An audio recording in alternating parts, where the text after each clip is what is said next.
is the Paul McGuire Report. I'm Paul McGuire. On today's program, we're going to deal with a very important subject, which is Big Brother, its plans for taking control over the thoughts and ideas of mankind. And as many of you know, Big Brother is the government depicted in futurist George Orwell's book, 1984. It was that all-powerful government, and they had the thought police, and you could literally be arrested for thinking differently, and you could be arrested for a thought crime. And they had cameras in the television sets of people's homes that could spy on you, and then you'd have to go through some kind of brutal, violent reconditioning process. So the term Big Brother became synonymous with an all-powerful totalitarian government that controls all thoughts, ideas, totally dominates and controls the mass media for the purpose of brainwashing and mass mind control. Now, what's interesting about this is that George Orwell wrote the book 1984 in 1947, I believe. So in 1947, George Orwell wrote the book 1984. Now, 1984 did not come true the way Orwell depicted it in 1984, but it's certainly coming true to a very large degree in the U.S. and other countries in the world today. So Orwell was completely on target when it comes to his depiction of the abuse of technology, but his projection in terms of the amount of decades it would take, he was off. He was premature in his conclusion. Although, on a very subtle level, many of the things that George Orwell wrote about in 1984 were actually in place in 1984, were up and running, but most people were completely unaware of their existence. For example, ask yourself the question, why was it that George Orwell, he depicted a total surveillance society, as many of these novelists did, but George Orwell must have had some kind of inside information with British intelligence. He had to have had some kind of connection with the very powerful elite.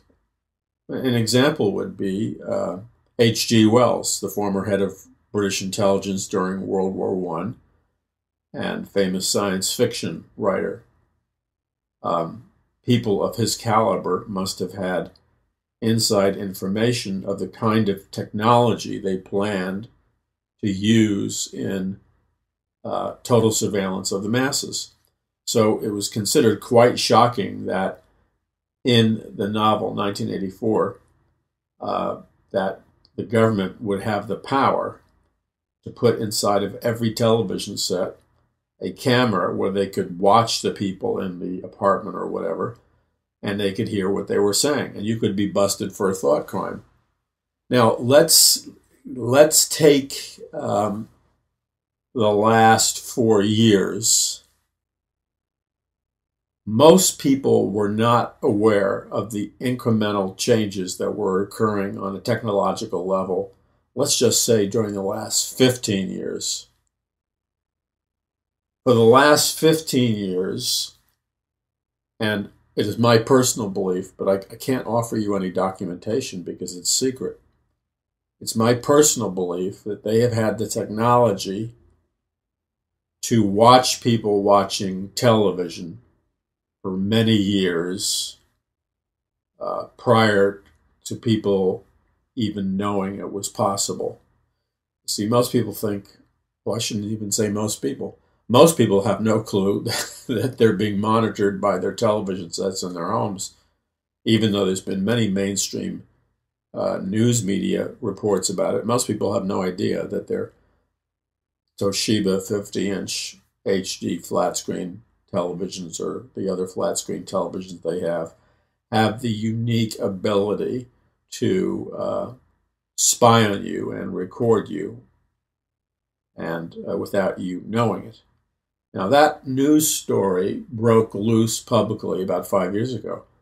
But I remember going into a Walmart, within the last year, and I was looking at a new generation of Toshiba flat screens. And it's not just Toshiba, it's the other brands too. And I asked the salesman and I asked the sales manager about, in a joking manner, they were totally unaware that this technology is in place in the TVs they sell. And they sell them. It doesn't mean they're necessarily geniuses, but they don't even know the basics. And so most people don't even know they're being spied on, or could potentially be being spied on through all kinds of electronic instruments in their household, etc. Another case in point would be your cell phone can be turned on, whether it's off or on, and no notification is given to you. Your cell phone can be turned on, or should I say activated, without the power button going on. And it can shoot you like in a selfie mode. It can shoot what the cell phone is looking at, and it can make audio recording. And it can be activated by remote control. The same thing with your HD 50-inch Toshiba or whatever brand name you want to talk about. It can spy on you whenever it chooses to. Your laptops, whether you know it or not, is irrelevant. The little dumb green light or yellow light or red light or whatever light your laptop has to indicate the fact that you're being videotaped, like on Skype or something, doesn't necessarily have to alert you to the fact that you're being recorded visually along with your audio.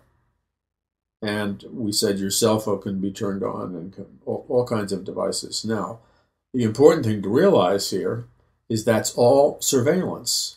And the other important thing to realize here is this has now been official public knowledge for the past 5 years. And that is exactly what George Orwell in 1984 predicted in his novel 1984, where Big Brother is spying on the population because there are cameras and audio recording devices in the television sets of the average person's home. And Big Brother is watching you. That's one of those famous slogans from 1984. Big Brother is watching. And that's how they implement their mind control domination over a society. Now, why this is important is I personally believe very strongly that the ability of televisions to monitor people goes way back farther than 5 years ago. I'd say it goes back to quite a while. Can I prove it? No. But I'll bet you there's engineers who know, who could prove it. In any case, forgetting about the past, if you go to the recent past in the last 5 years, it's now a matter of public knowledge. So what does it say about our world, about America? America, like most nations in the world, is using ever sophisticated computerized technology to record audio, video of people's behavior without them knowing it. Oh, you signed, by the way, a contractual agreement between you and so many companies that use computers and TVs and stuff. You sign that agree thing after looking at 20 pages, and most people don't read the 20 pages. You sign an agree thing on your computer screen. And what you're agreeing to, among other things, is their right to sell information about you for advertising purposes. Now, this may not happen with all of you, but I guarantee you it's happening to a significant number, and either you're fully aware of it already, or you will soon be aware of it. During the course of your day, let's say you have a family room, or a living room, or a bedroom, or whatever. And let's say you have, a couple of electronic devices in that room. Let's say you've got a laptop, a cell phone, and a flat screen TV of whatever size. You will notice that as you're sitting there interacting, whether you know it or not, the cameras on the laptop, the flat screen TV, and the cell phone are monitoring you, quote, for the purpose of advertising. Well, what does that mean? It means, for example, that if you, for, let's say, a week, hold up in sight of the, I was going to call it a spying device, but it really is a spying device. You hold up in front of your laptop or your cell phone or your flat screen TV, let's say a can of Coke, some other product. You have a bowl of chips, let's say, with a big bag of the potato chip company, or it could be any number of consumer items. You will find you will get strange notices and email solicitations about you being sold those products. You'll get pop-ups on your internet searches, and you will find that your internet, your Facebook, your AOL account, the advertising, whatever, will begin to reflect things, not that you've entered into the computer in terms of a search engine. What they're reflecting is what their cameras have seen you hold up or use in front of, let's say, the 50-inch flat screen. You're going to get sold stuff that's in the eye view, the electronic eye view of the 50-inch TV screen. And not only that, if you verbally discuss products, a case in point would be, let's say you're buying products on Amazon. So you discuss some of these products, and you will notice that the mere verbal mention of certain products and certain interests, you will get solicitations sent to you via email, social media, pop-ups, etc. And they will reflect the products you were discussing for a week or whatever. Let's say you talk out loud in a normal conversational voice about your need to buy a new winter coat because it's going to be really cold this year. And you mention that and the need to buy a new winter coat a number of times in the conversation. There's a strong likelihood that you'll receive some kind of pop-up ad for a new winter coat based on what you verbally said. So what these any electronic device that is capable of carrying out surveillance, whether you know it or not, is carrying out surveillance upon you, and it's being tracked, and it's being sold to manufacturers. Now, it doesn't work 100% of the time, and I can't tell you why, because I have better things to do than spend my whole life micro-managing, micro-understanding this whole process, but it's really taken off in the last year. Now, I was writing about the danger of this 20 years ago. Remember the movie Minority Report with the Scientology actor Tom Cruise? And in Minority Part, he's going through this futuristic shopping mall in the future. And every time he comes near an electronic billboard, it totally conforms to his needs, wants, etc., because it recognizes him through biometrics or some other device. In fact, there's a gruesome scene where he has to unlock somebody's door or something. And so the only way he can get the door to open is if somebody was to put their eyeball and look into a little photographic chamber. But that isn't possible. So he literally cuts the eyeball out of some guy's head and places the eyeball at the biometric device and opens up the door to, I believe it was an apartment or something. Now, as gruesome as that sounds, though, biometric media is accelerating. So we do live in this big brother world, and most people are unaware of it, and they're really unaware of how all pervasive it is. So one of the things that people don't understand is the depth to which the deep state and the intelligence agencies control the mainstream media, the social media, the internet, and so on and so forth. In fact, they've controlled them for a very long time. And they've always controlled newspapers, etc. But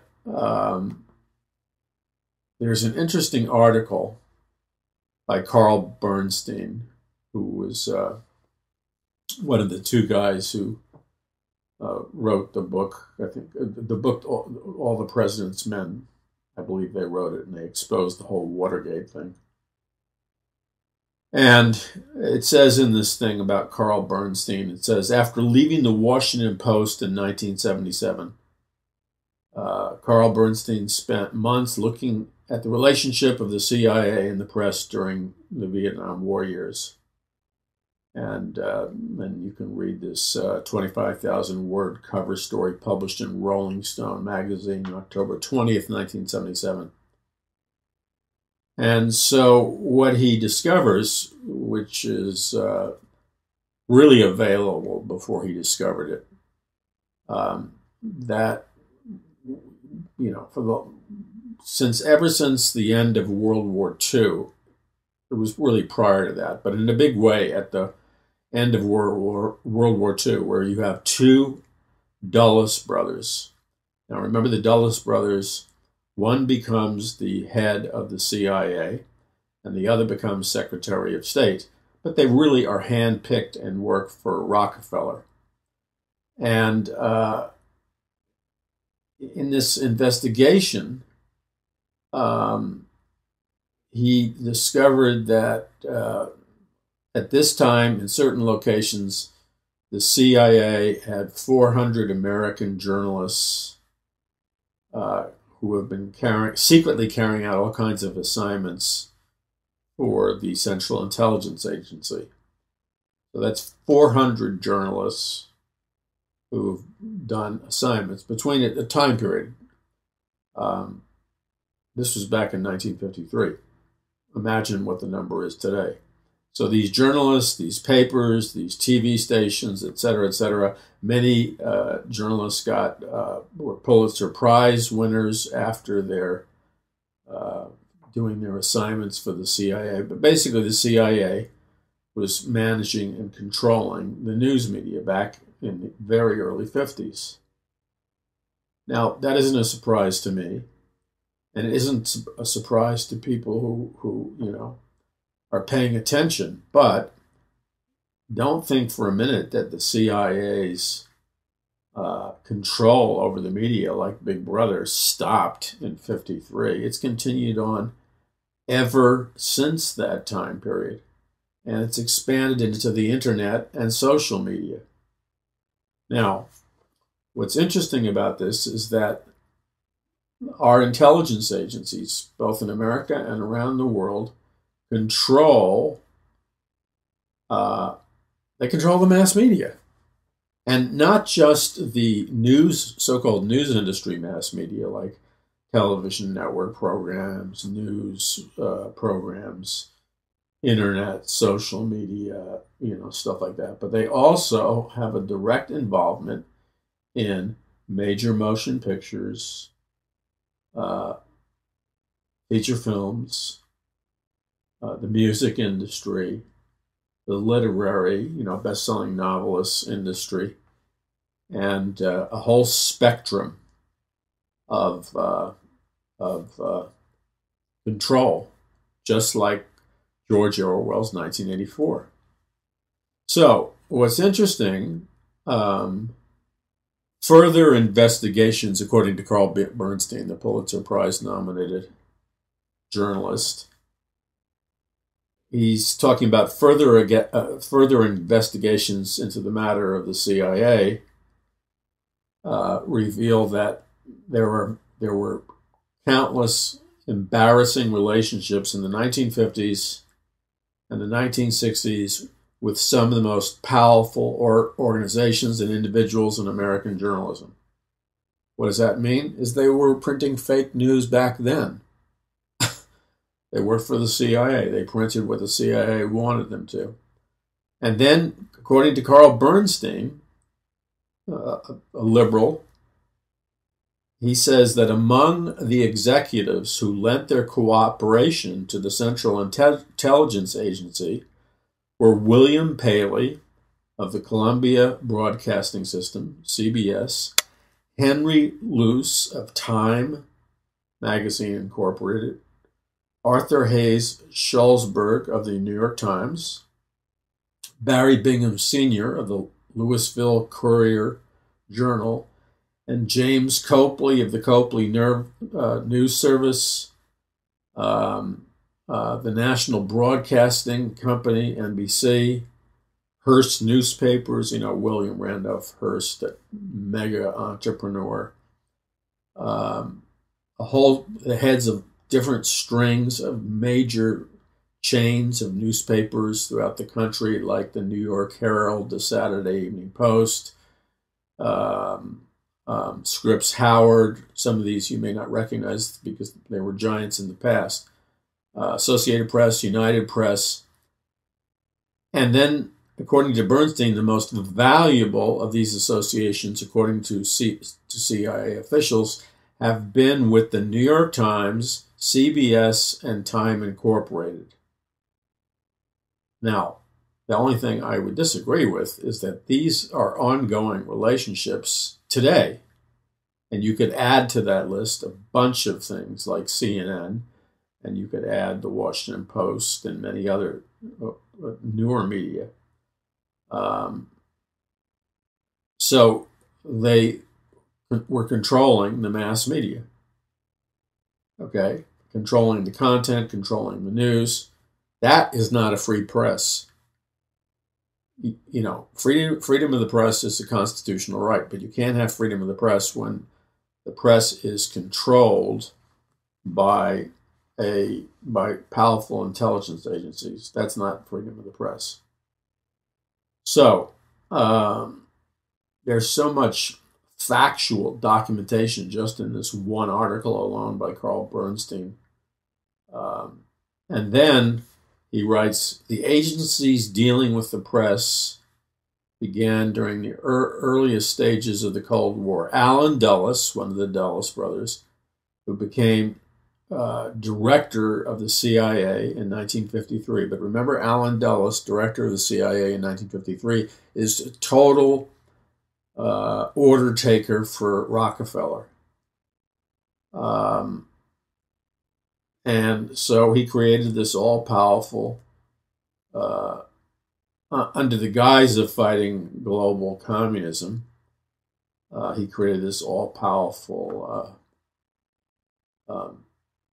Big Brother type apparatus. And then you read quotes by William Colby, former director of the CIA. I think it was William Colby, correct me if I'm wrong, who within the last 10 years mysteriously died in a rowboat outside of his home in the suburbs of Washington, D.C. And he either fell out of the rowboat and drowned or something. It was very odd. People in the CIA don't die like that unless there's some kind of bad thing happening besides, underneath the surface.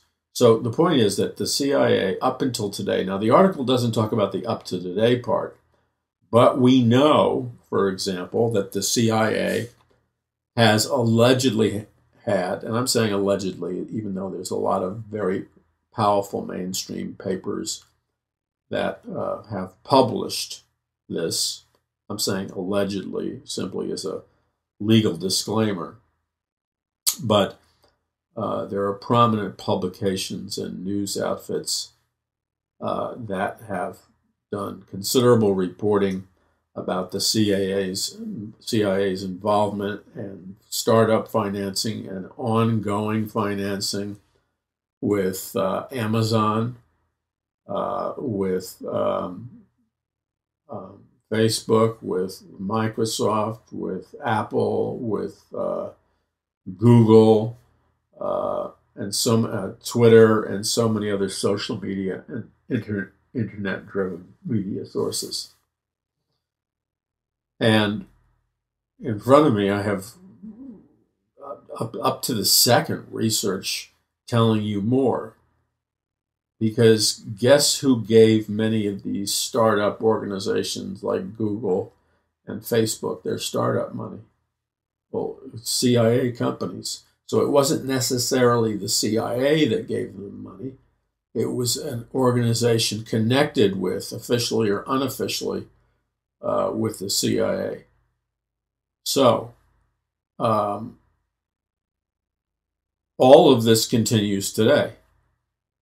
And who really is in control of this is control of the CIA and other intelligence agencies? Is it the American people? I'll let you make that decision.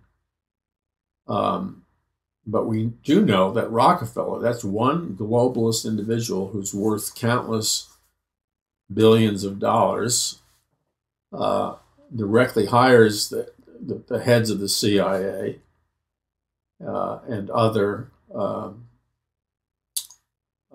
intelligence agencies. So are they working for the American people, or are they working for powerful international globalists? I will leave that up to you to figure that out. I think it's pretty obvious if you just look at the facts.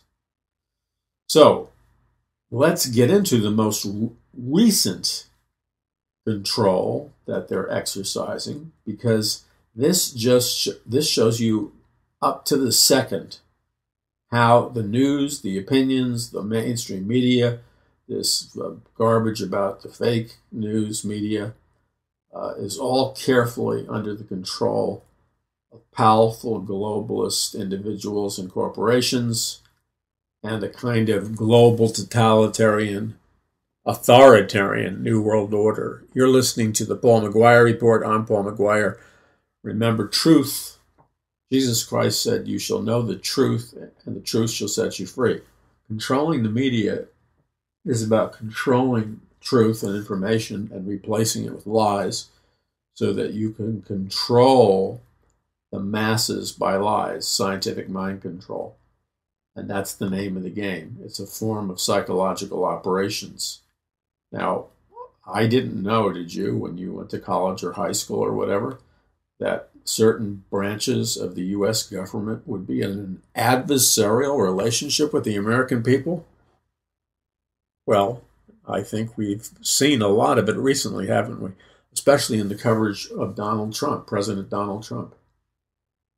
You see, when you see the fact that the mainstream media, almost without exception, the mainstream media, and that would include press, internet press, television like CNN, Washington Post, New York Times, Morning Joe, and you go on and on.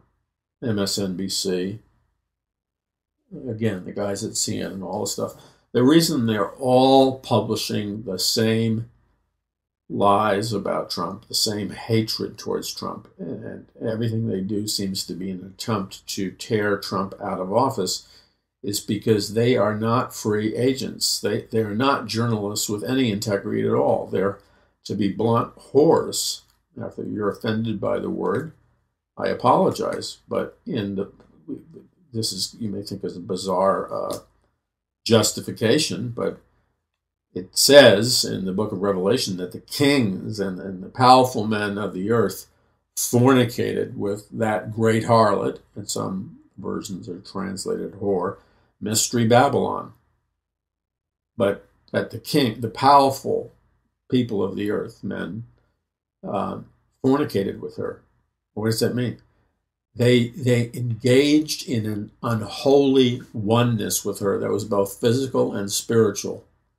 And you see, by doing things the way of Mystery Babylon, by doing things the way of Lucifer, they became rich through their fornication, you see. So when you're willing to sell your soul, when you're willing to lie, when you're willing to do what the whore of Babylon requires you to do, you do get promoted in the world system for a season.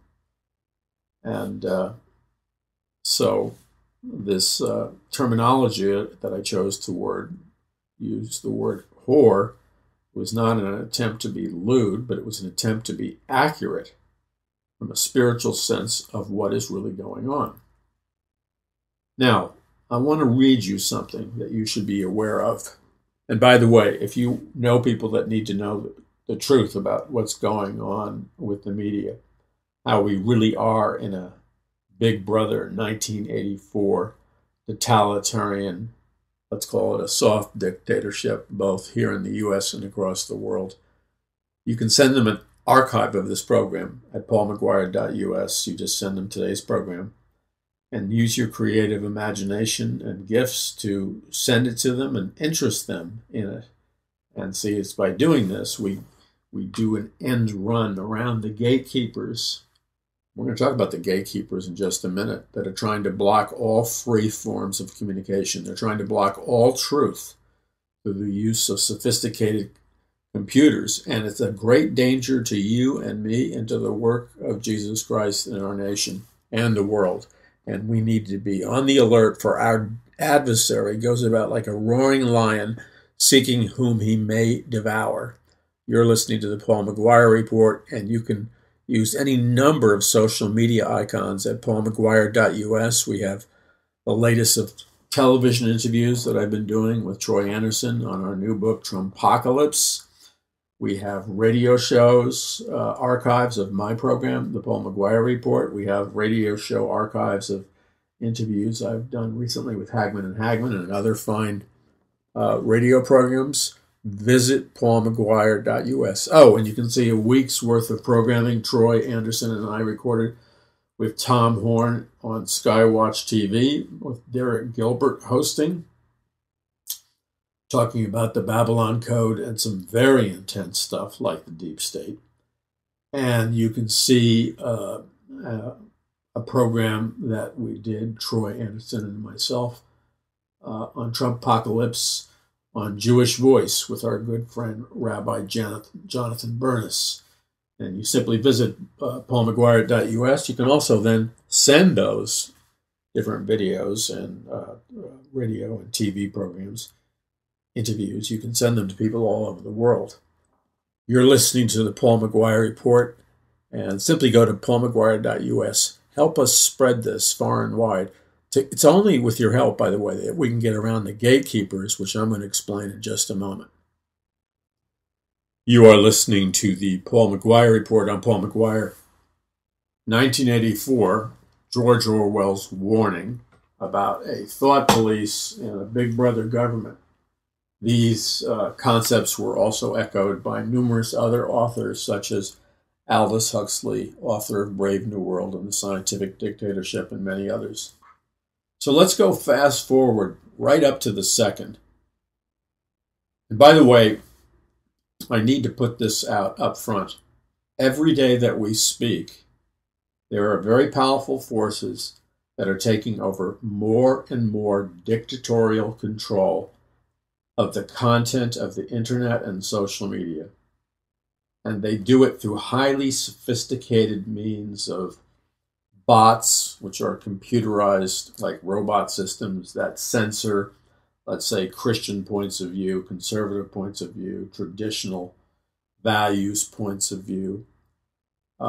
They can make Christian and conservative ideas or anti-politically correct ideas disappear. They can subtly erase them without you knowing it in Facebook and Google Plus and Twitter, in YouTube, and the whole spectrum of social media. They rig the numerical counts of alternative media versus the mainstream media. And all of this is like a world brain, a term coined by H.G. Wells. I talk about all this and the mechanics of it in my book, Conquering the Matrix, which you should read, because I not only talk about how all this works, I talk about how this is integrated by intelligence and how it's integrated for the purpose of mass mind control. And it's bringing about a total censored reality on the internet. And if it continues, you will not be able to hear voices like this because there are powerful forces at work to destroy free speech and any speech that refutes the official position, even if the official position is a lie. And you need to be up to speed about this. You can't fall asleep. There was an interesting article entitled "How the Deep State Controls Social Media and Digitally Assassinates Critics." And it came out November 21st, 2017 at XO News. And it was written by Robert David Steele. Okay, so you can go to tribune.com. Okay. Steele reports about a former CIA agent and nominee for the Nobel Peace Prize who has blown the lid off the deep state, who's totally exposed this deep state that I've been talking to you about. Now, the author believes that this nominee who was nominated for a Nobel Peace Prize for blowing the lid off the deep state operation, that secretly he was blackballed on social media sites. In other words, a highly technological stealth campaign of blackballing this nominee by social media sites targeted this guy because he exposed the deep state. I don't know if he ever got his Nobel Prize in Peace, but he was attacked. Now, Steele believes that 3 recent actions are very key to understand. A lawsuit filed against Google by Prager University and Twitter's deletion of alt-right Roger Stone and alt-left Charlie Peach could publicly reveal the behind-the-scenes manipulation of social media by the deep state as represented by the CIA in America and by forces in Israel. Steele believes that the conservative YouTube channel is also manipulating the news.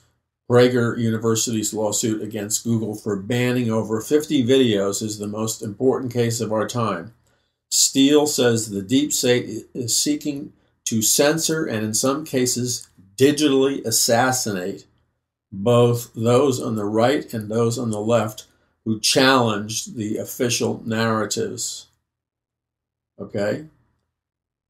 So the biggest social media giants in the world are secretly censoring anything that is not approved by the deep state. They use what they call a troll army, which is an electronic computerized army of not real people, but computers which pretend to be people and attack and write nasty things on people's websites and blog sites and comments, let's say, on YouTube. Also, organizations like Indiegogo and PayPal will receive hundreds of emails falsely claiming that a particular individual, organization, or campaign is a scam or a fraud. Oh, very interesting, see? So people can disappear. Internet security services such as Kaspersky and Norton often rely on automated processes to filter out individuals and sites on the basis of what are largely false reports from certain organizations. Eric Schmidt was hired to build Google after they stole Yahoo's search engine and received funding from the CIA chiefs of the CIA's Office of Research and Development. Schmidt went on to create a virtual censorship board that included Facebook, Twitter, and others. And he was the guy responsible for classifying legitimate conservative and Christian websites and YouTubes, etc., as fake news, so that Google could then demonetize them, which means destroy them because they couldn't receive any money from advertising. Now, this author says Eric Schmidt, this big guy at Google, is so proud of his ability to control, censor, and manipulate social media through his censorship board that he has offered his system to the People's Republic of China. Now, you got to understand that this guy, Eric Schmidt, struts around at Bilderberg conferences like he's the king. And he's constantly be photographed there. So he's a globalist. He's a Bilderberger. And he obviously wants to use powerful computer technology to destroy alternative right websites, alternative left websites, and anything that disagrees with the official position. And the deep state is seeking to censor and in some cases digitally assassinate both of those on the right and the left.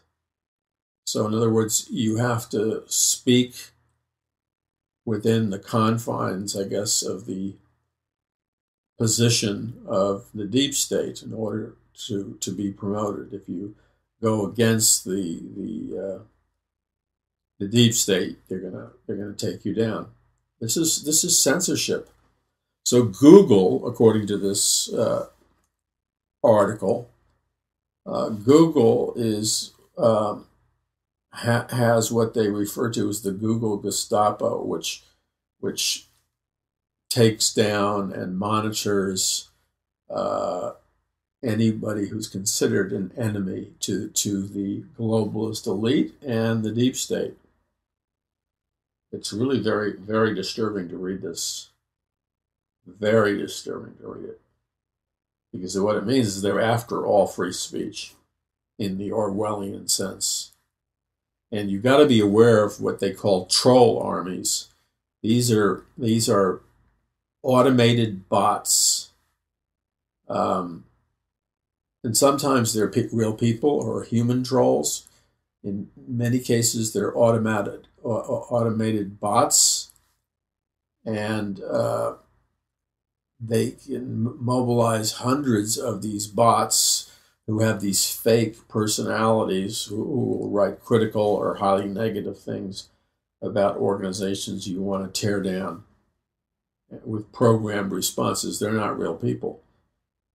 So people can be swarmed with an attack by these bots, and nobody ever looks into it. And it gets pretty sophisticated in what they do. Okay.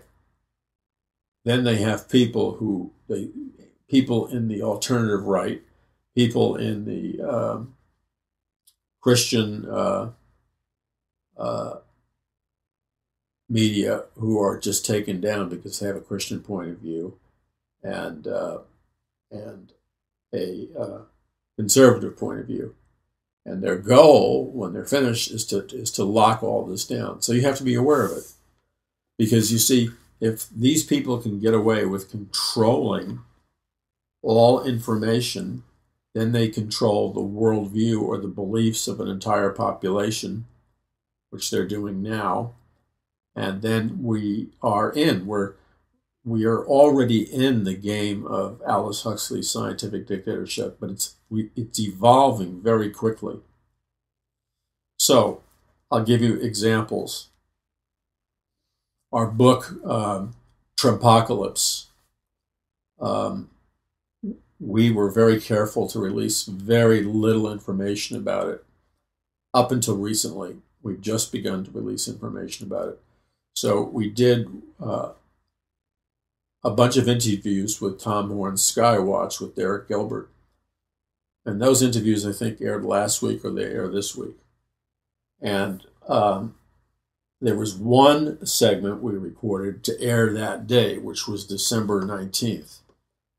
And that was only like a partial release, and it was only a partial segment of one of the full show interviews we did.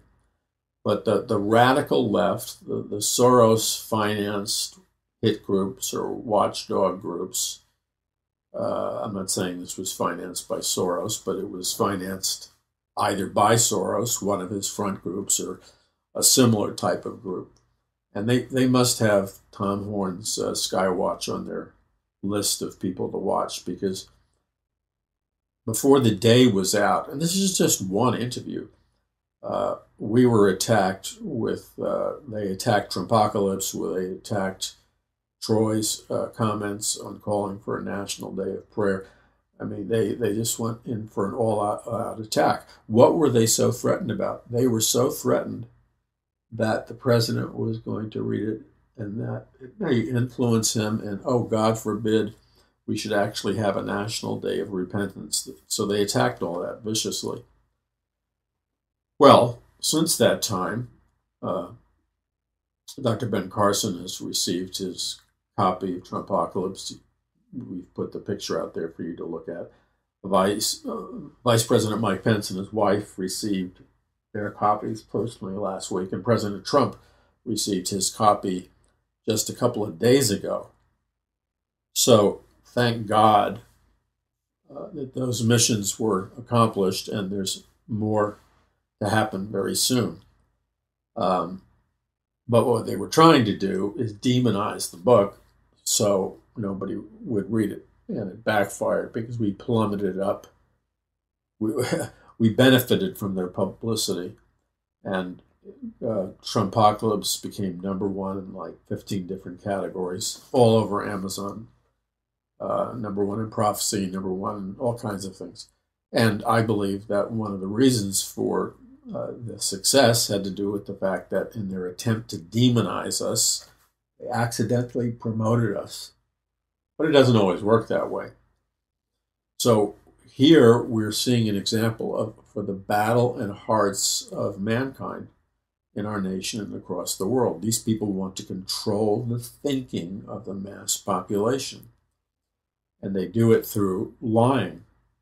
But what is most disturbing of all is the fact that the deep state, which controls the intelligence agencies, are at war with the American people or presidents if these presidents don't follow along with the globalist agenda that they clearly abide by.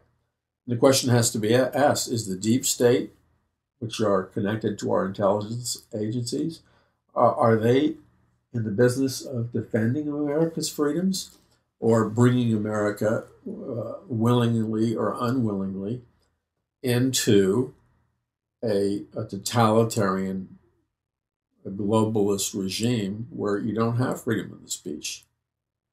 And then I want you to look at this from a larger-than-life perspective to show you. Some of you know how the game works. Some of you are learning, just learning how the game works. But I want to bring this up because I would like every one of you, that if you know how the game works, that you would spend time educating your friends who are clueless about how the game works. Let's talk about these coincidences, and I don't believe they're coincidence for 1 second. I believe they're planned coincidence. And I'll give you an example. You have the movie, The Post, that just came out and was nominated for all kinds of awards, starring Meryl Streep and Tom Hanks, directed by Steven Spielberg. You know, all the go-to guys and girls who will uphold the globalist liberal position. Well, they will, whatever the globalist liberal position is, they'll carry the flag for you. And I watched the movie The Post, And first of all, the main purpose of the Post movie was to sell you on the fact that the Washington Post is a newspaper of great journalist integrity, that the Washington Post is a great newspaper willing to fight against the president that's trying to control them because they believe in journalist integrity. Okay, so you have to ask yourself the question, why are they producing this movie now? It's obvious that this movie was targeted against Donald Trump. This movie was designed to, at least subconsciously, have the viewer associate the crimes of former President Richard Nixon and make him look just like Donald Trump. Now, that's in a completely irrational train of thought, but in the world of mind control, it works all the time. And then remember that the mainstream media in America, like the Washington Post, the New York Times, is at the worst, and the rest of the mainstream media. They are in the worst period of negative public perception that they've ever been in since the founding of the country. The vast majority of people think the mainstream media are sellouts, are total benders of the truth, that they're fake news, and that they're biased. They've never had a worse reputation.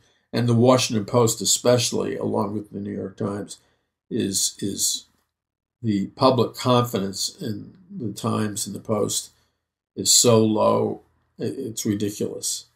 So one of the primary purposes of this propaganda movie, and that's exactly what it is to sell people on the idea of the greatness, the journalistic integrity, the willingness of the Post to fight against a president in the White House, with this subconscious message that the reason that they're fighting Trump is because he's evil like Richard Nixon. But you'd have to be upside down and substitute psychedelic drugs for your regular medication to believe that. You'd have to be out of your mind. First of all, Donald Trump hasn't done anything except be attacked by the CIA usage of the Washington Post and other papers. It was Trump who's the victim of Russia collusion. And in the last period of time, starting with the election, the Washington Post has just continually lied regarding Trump. So the comparison between Trump and Nixon is outrageously fictitious. But you see, in the world of scientific mind control, it doesn't have to be rational for it to work. In other words, despite the fact that that narrative is completely irrational, millions of Americans will believe it on a subconscious level. So that's the main purpose, is to tell you that the Washington Post is fighting Trump because Trump is like Nixon, and without the Washington Post, our democracy would perish. Okay? And in the true pseudo-integrity style of Hanks, and especially, what's her name? What is her name? I deliberately forgot her name because I get nauseated thinking about her. I forgot her name, the female actress that the world thinks is great. I forgot her name. I think I subconsciously buried it, and I don't want to unbury it. So let's go to the next person, Tom Hanks, Spielberg, and that female actress. And, they're strutting all around like they're these great paragons of virtue. Neglecting to tell the viewers of the movie that they were financed and used openly by the CIA. And you have that entire thing. And then, of course, the whole movie sets you up as to the justification of bringing down Nixon, because they had to bring down Nixon or he was going to turn our nation into a totalitarian state. Well, the subconscious method is that Trump and Nixon are the same, so we've got to bring down Trump because he's at war with the media, who is telling the truth, which is a lie, the Washington Post. And then you say, why is this movie coming out now? Why this remembrance of the Watergate and Pentagon Papers? Why out of the middle of nowhere? Because it has everything to do with Trump. The subconscious narrative has everything to do with Trump. That's why it's being resurfaced now. And because the Washington Post its image has been so tarnished, it's practically destroyed. And then you have another ironic movie to come out at about the same time. This movie of a guy, quite honestly, I've never heard of. I don't think most of the people in America have ever heard of.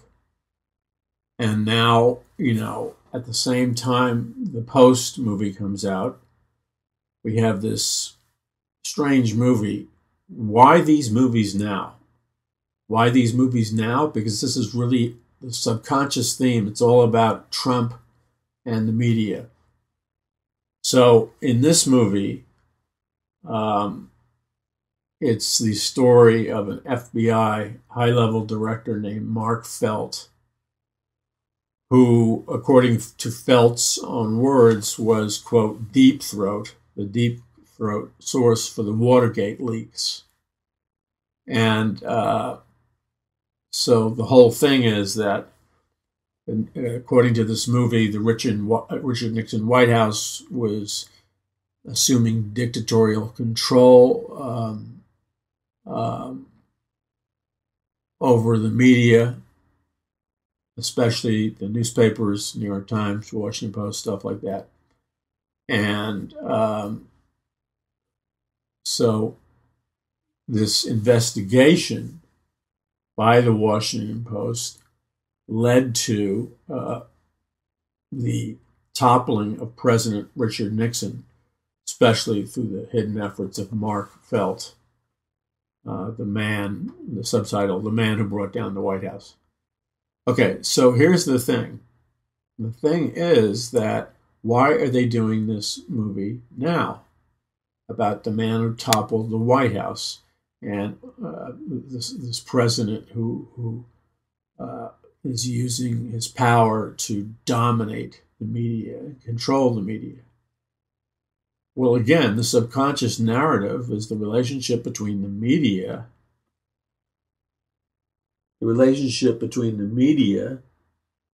and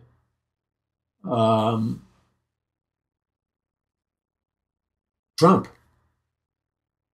So, and this movie is to make legitimate the true FBI, the FBI that takes its commitment to integrity seriously. So this movie is kind of a defense of the FBI or defense of the deep state, making the admission that there are corrupt members of the deep state, but that ones like Felt, who were following in the tradition of Hoover, had integrity. And so Felt brings down Nixon with the truth. So it is it is used as a propaganda mechanism. So you have two of these movies, okay?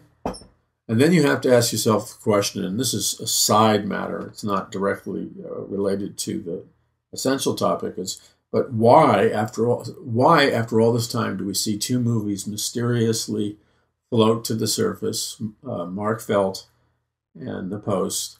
And then we also have Dunkirk and the movie with The Darkest Hour about Winston Churchill, because those could really be the same movie, because one is the beginning of the story, one is the end of the story. So the question is why these movies? Because they are sending out a subliminal message. They're programming the American people. They're not what they appear to be. They're carrying. They're promoting. It's the usage of mind control to use media as an instrument of propaganda. And so this is also happening in conjunction with how the deep state, news is coming out about how the deep state is controlling Google and Facebook and other social media sites and the entire internet, you see, and that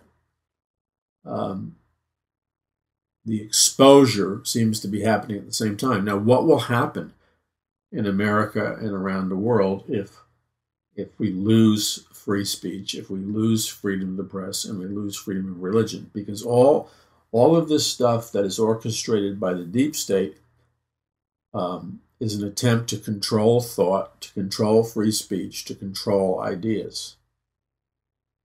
And we have to realize that, because we are in a war for the heart and soul of mankind, which consists of a war of ideas.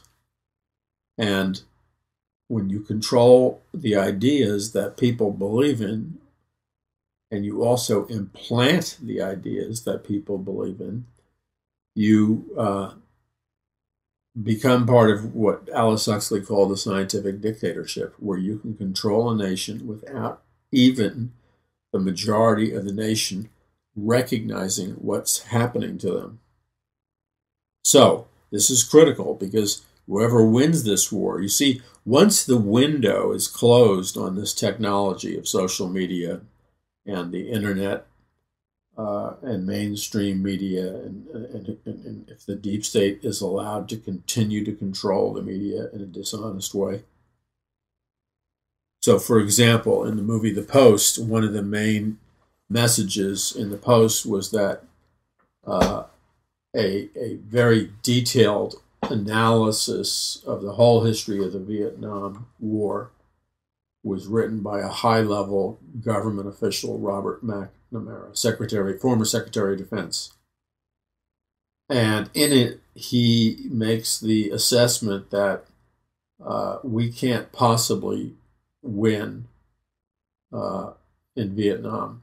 And yet our politicians continue to send American boys overseas to have their bodies blown apart, knowing full well that they can't win the war, at least fighting it the way that they've chosen to fight it, which is a horrible, horrible crime against our fellow Americans. It's unjustifiable by any means.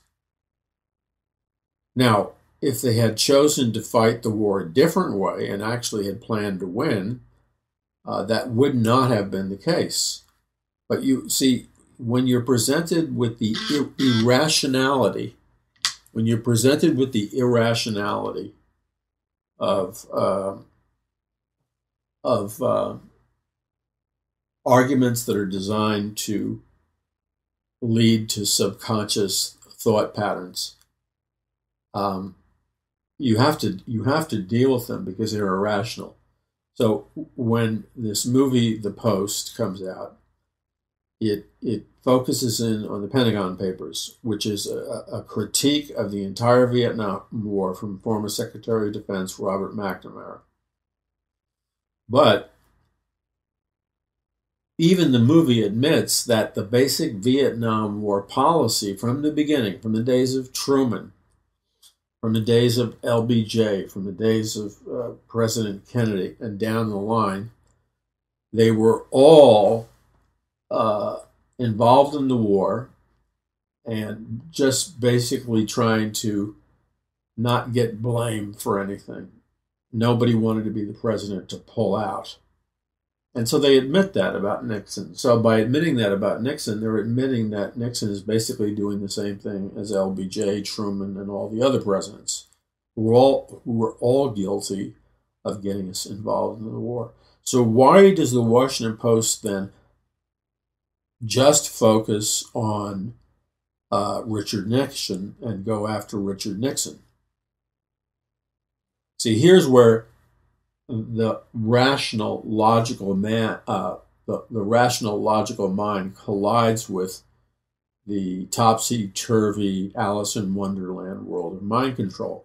Because if you were to look at all of the U.S. presidents' involvement in the Vietnam War, you would see that they were all equally complicit of fighting the meaningless war and endangering American boys. So why are you just attacking Nixon? I mean, I'm not here to defend Nixon. I'm just simply here to defend logic and rationality. And then the other question you have to ask is, why? There were a lot of smart reporters with a lot of high connections. You can't possibly be trying to tell us that it was just Nixon that was guilty of all this stuff. No, there were a lot of intelligent reporters that knew the facts. Maybe they had no exposure to the Pentagon Papers, but the Pentagon Papers is just one document proving that McNamara did not believe we could win the war. Admittedly, perhaps it was the most powerful document. But that's not the point. It wasn't the only document. And you didn't need to win a Pulitzer Prize to figure out that if a reporter just did basic homework and came out with the dollar amounts from military budgets and maps and how many American soldiers were dying due to this war policy or that policy, you don't need the McNamara papers to discover that the war was a loser. Any diligent reporter could have come up with an analysis that revealed the same thing 5-10 years earlier. Okay? Now, of course, the McNamara papers were essential in providing a smoking gun, something of great truth. But don't kid yourself. There were numerous other documents. There were numerous other conversations. There were numerous other avenues to get to the same end. All right? That's called being rational. And how do we know that? Because anyone who was a kid at that time, such as myself, I remember seeing, as a very, very, very young boy, seeing the black and white TV of I think they were the giant B-52 bombers that LBJ ordered to fly over Vietnam, and they were dropping bombs, just huge bombers, and blowing Vietnam to pieces. And I don't know how long it lasted, but it lasted a long time. And American soldiers were coming back in body bags. So you didn't have to be a military genius to know that the plan wasn't working, because our boys were still coming back in body bags. So the question is, why did the Washington Post only choose to act when a Republican conservative president was in office? See, they're not giving you full disclosure. This again they're not the puritanical pursuers of truth that they like to make. They want to convince you that's who they are. They're not. They have a hidden agenda. They do to this day. They have a hidden agenda in waiting to release this as a mechanism for impeaching Nixon. But they also want to wait for stuff to impeach Trump. I mean, it's so obvious. You see, these people manipulate the truth and the timing of truth and where they're going to derive the truth from. So there's all these missing pieces in their so-called story of integrity. And there continues to be today. These movies both came out for the express purpose of, one, attempting to sell you on how much integrity the FBI has, based on the story of an FBI director who had integrity during the time of Nixon. And the other is designed to sell you on the integrity of the Washington Post. Now, both of these media instruments, one is a media instrument, one is an intelligence agency. They probably have the worst public polling of negative perceptions about them than they've ever had. So it's interesting these two movies just happened to float up at a convenient time. My point is, it's all part of this mind control matrix that we live in, where movies are prearranged, pre-planned to be released to insert narratives or propaganda thoughts or mind control thoughts into the subconscious of the American people. In fact, the CIA, as you know from reading my earlier books, like A Prophecy of the Future of America and Mass Awakening, you have read me describe the CIA's program called Operation Monarch. And Operation Monarch is a clandestine CIA operation where they control and dominate and manage the vast majority of the mainstream media up until this very second. And that is in the same series of programs as MK Ultra and the other mind control programs. So it's pretty dark stuff here. And you can't separate the deep state's control of the social media that digitally assassinates its critics from the other. You have to know what's going on. So I would suggest and recommend that you read Conquering the Matrix and get yourself a copy of Trumpocalypse, because it will explain this dynamic, because they're trying to use it on Trump right now.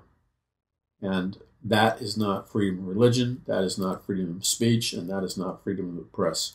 These people are a government unto themselves. They are a super state. They are the deep state. They are the shadow government, the invisible government. And they trample on the Constitution as they see fit. See, that's not, that is not part of the American system. And if it continues, it will destroy the American system. And not only will it destroy the American system, it will destroy the preaching of the Christian religion. It will destroy your freedom to win souls for Jesus Christ. It will destroy your freedom to make disciples of all nations. It will destroy our nation's ability to bring in a last day's soul harvest and to occupy until I come. All of this is very critical. And your involvement and my involvement is very critical.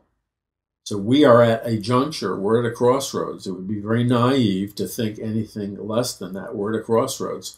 And the decisions we make now, how many people have become educated and become aware, both biblically, spiritually, and in terms of history, and how many people that are willing to accept their God-given responsibility to be salt and light in our nation, will determine the outcome.